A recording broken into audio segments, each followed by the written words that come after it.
Israel ने एक बार फिर से गाज़ा पर हमला किया।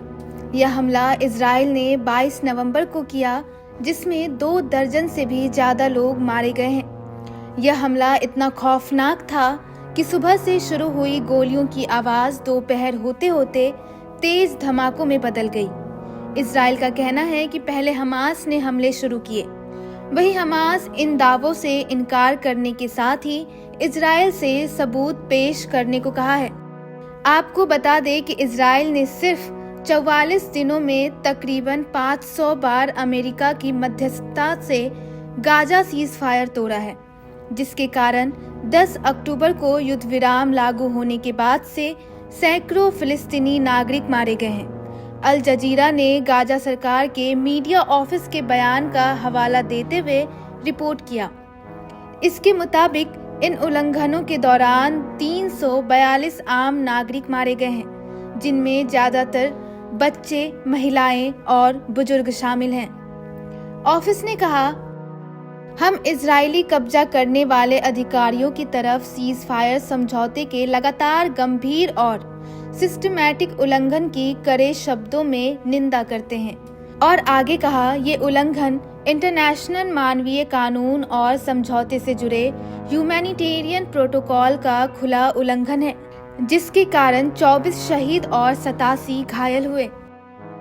अल जजीरा के मुताबिक ऑफिस ने ये भी कहा कि इजराइल अपने उल्लंघन से होने वाले मानवीय और सुरक्षा नतीजों के लिए पूरी तरह जिम्मेदार है, जैसा कि सीज फायर समझौते में जरूरी था। इजराइल तबाह हुए इलाकों में बहुत जरूरी मदद और मेडिकल सप्लाई के पूरे और फ्री फ्लो पर भारी रोक लगा रहा है। शनिवार को इजराइल की सेना ने गाजा में हवाई हमलों की एक लहर शुरू की, जिसमें बच्चों समेत कम से कम 24 फिलिस्तीनी मारे गए। ये जंग के इलाके में 6 हफ्ते पुराने सीज फायर का सबसे ताजा उल्लंघन है। वहीं दूसरी तरफ इजरायली प्रधानमंत्री बेंजामिन नेतन्याहू के ऑफिस ने कहा कि ये हमले तब किए गए जब हमास के एक लड़ाके ने गाजा की तथा कथित येलो लाइन के अंदर इजरायली सैनिकों को निशाना बनाया, जो इजरायली कंट्रोल वाला एक जोन है। इजरायली बयान में कहा गया, जवाब में इजराइल ने हमास के 5 सीनियर लड़ाकों को मार गिराया। हालांकि हमास ने इजराइल के बयान को चुनौती दी और दावे का सबूत मांगा।